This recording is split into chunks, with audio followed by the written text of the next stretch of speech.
9ஆம் தலைமுறை ஜோதிடர் கோபால ஐயாவுக்கு வணக்கங்கள். வணக்கம் மணிகண்டன். வணக்கம், எப்படி இருக்கீங்க?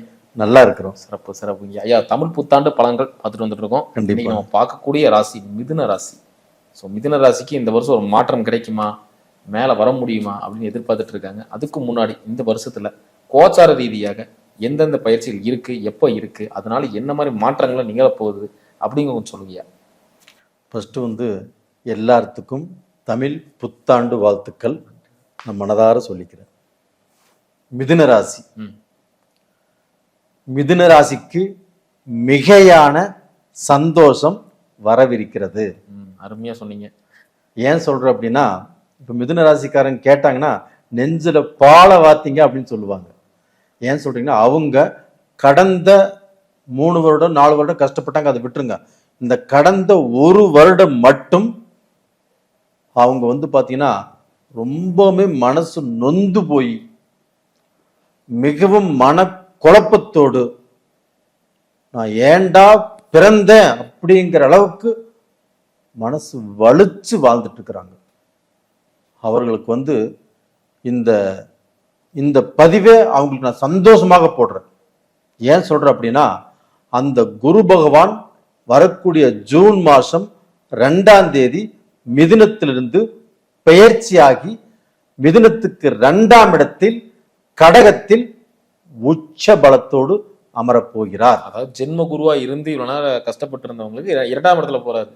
ஜென்ம குருவாக இருந்து இவர்களை கஷ்டப்படுத்திய அதே குரு பகவான் 2ஆம் இடத்துக்கு உச்ச குருவாக வரப்போகிறார்.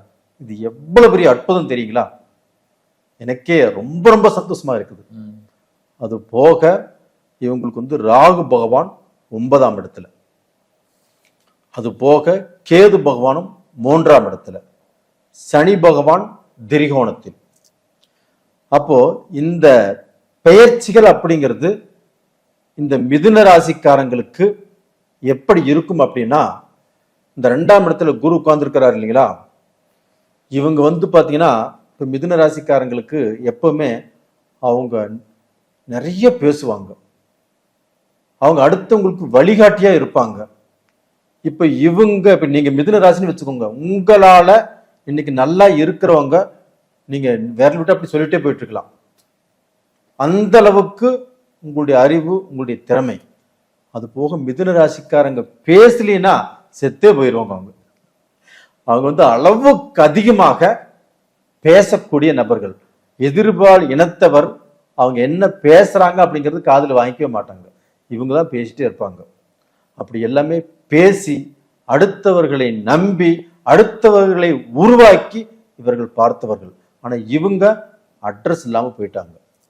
அப்போ இவங்க பாத்தீங்கன்னா இந்த பீரியட்ல, இந்த 1 வருட காலத்தில் கண்டிப்பாக 1000 பிரச்சனைகள் இவர்கள் வைத்திருந்தாலும் இந்த 1 வருட காலத்தில் எல்லா பிரச்சனைகளில் இருந்தும் இவங்க ரிலீஃப் ஆயிருவாங்க.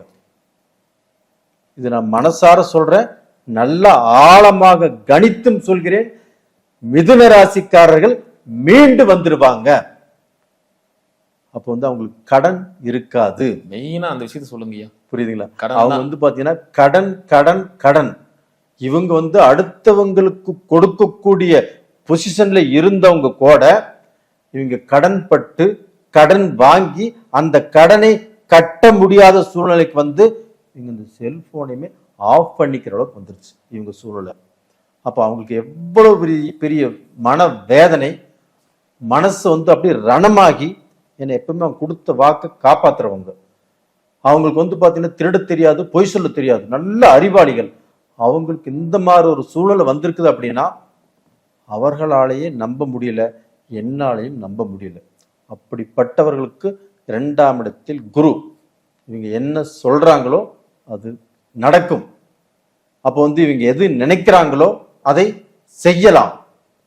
அது போக பாத்தீங்கன்னா இந்த குரு உச்சமானதால் கண்டிப்பாக அந்த குரு பார்க்கக்கூடிய இடமாகப்பட்டது இவர்களுக்கு பாத்தீங்கன்னா 8ஆம் இடத்தை பார்க்குது, அந்த மகரத்தை பார்க்குது. அந்த மகரத்தில் இருக்கக்கூடிய சனி பகவானும் எங்க இருக்கிறாங்க? மீனத்தில் இருக்கிறாங்க. அப்ப அந்த மீனம் மிதுன ராசிக்கு 10ஆம் இடம். 10ஆம் இடம் என்பது தொழில் ஸ்தானம்.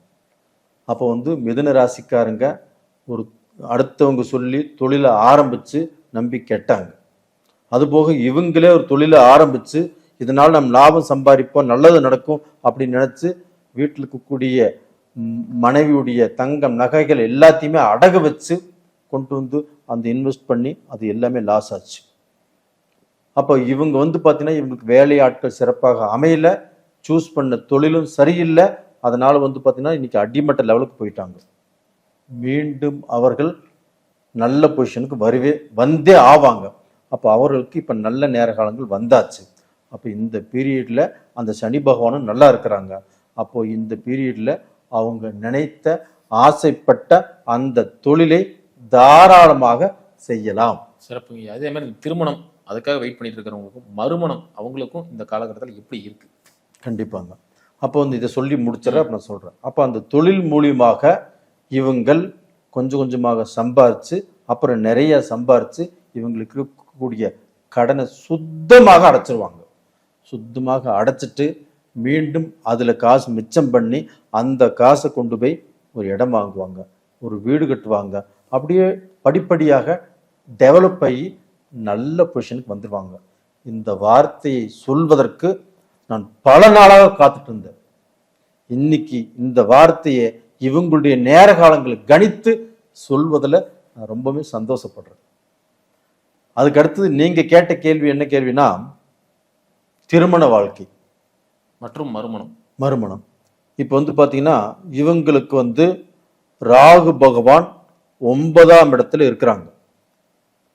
இப்போ இந்த 9ஆம் இடத்தில் இருக்கக்கூடிய ராகு பகவான் இவங்களுக்கு வந்து பார்த்தீங்கன்னா மறு வாழ்க்கையை தடை பண்ணிட்டே இருந்தார். ஆனால் இந்த 10ஆம் இடத்துக்கு வந்த சனி பகவானால் இவங்களுக்கு வந்து பார்த்தீங்கன்னா மறுமணம் அப்படிங்கிறது நடக்கும். நிறைய பேர் ஒரு வாழ்க்கையை இழந்துட்டு அதுக்கு அடுத்தது வாழ்க்கையே வேண்டாம், நம்ம இப்படியே காலம் கழிச்சிடலாம் அப்படின்னு நினைச்சிட்டு இருந்தவங்களுக்கும் நம்ம மறுமணம் செய்யணும் அப்படிங்கிற எண்ணங்கள் இப்போ உருவாகும்.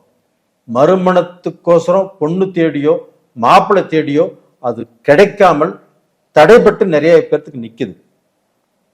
அவங்க எல்லாத்துக்குமே இந்த பீரியட்ல சனி திரிகோணஸ்தானத்தில் இருப்பதனாலையும் குரு பகவான் உச்சமடைஞ்சு 2ஆம் இடத்தில் இருப்பதாலையும் கண்டிப்பாக இவங்களுக்கு மறுமணம் கைகூடி வரும்.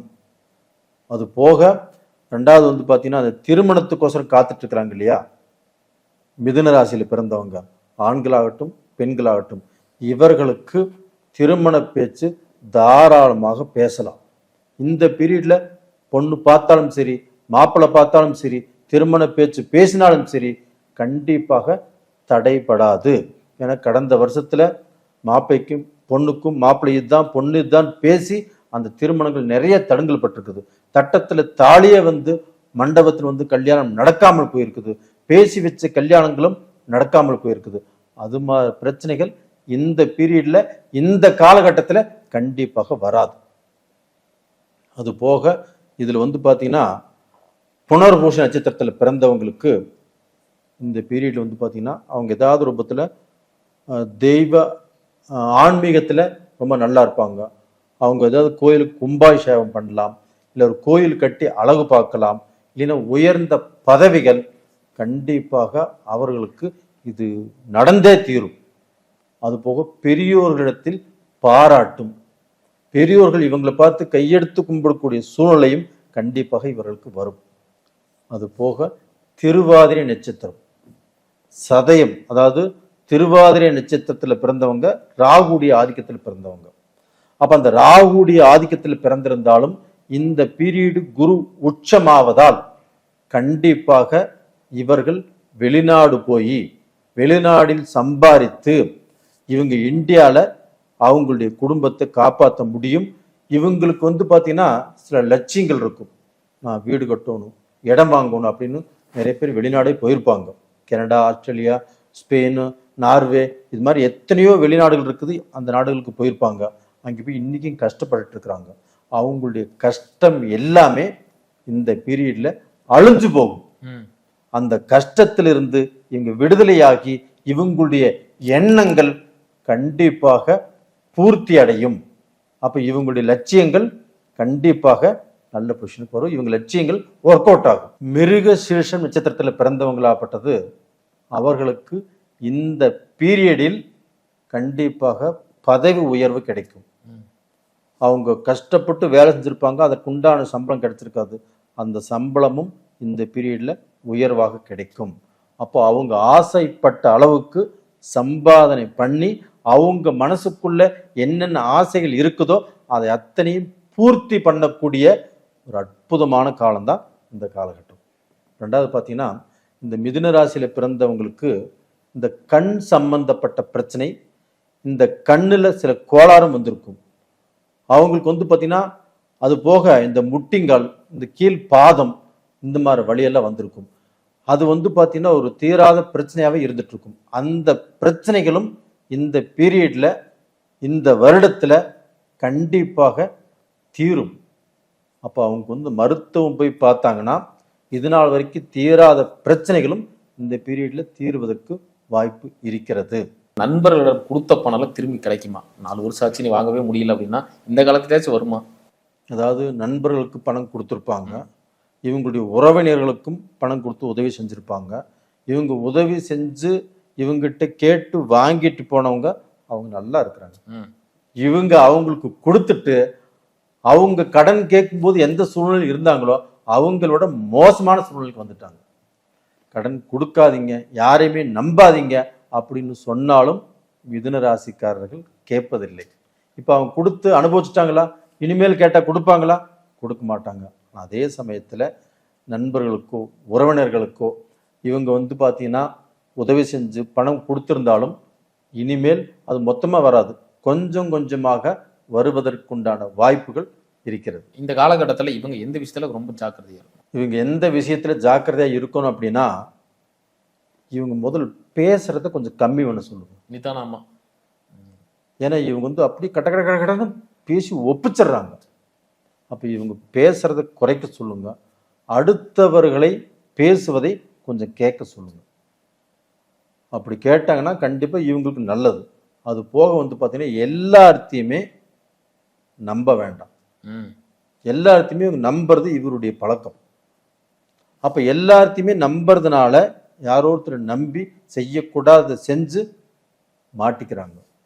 அது போக இந்த கூடா நட்பு, இதனால இவங்க தவறான பாதையிலும் போகக்கூடிய சூழ்நிலைகள் இந்த மிதுன ராசியில ஒரு சில பேருக்கு வந்துடுது. அது ஆணானாலும் சரி பெண்ணானாலும் சரி. கிளப்புக்கு போகிறாங்க, ட்ரிங்க் பண்ணுறாங்க, டான்ஸ் ஆடுறாங்க. இது வந்து பார்த்தீங்கன்னா போகிறது தப்புன்னு நான் அது வேண்டான்னு சொல்ல வரல. போயிட்டு சும்மா லைட்டாக போயிட்டு வந்துக்கிறது நல்லது, ஒன்றும் பிரச்சனைங்கிறது இல்லை.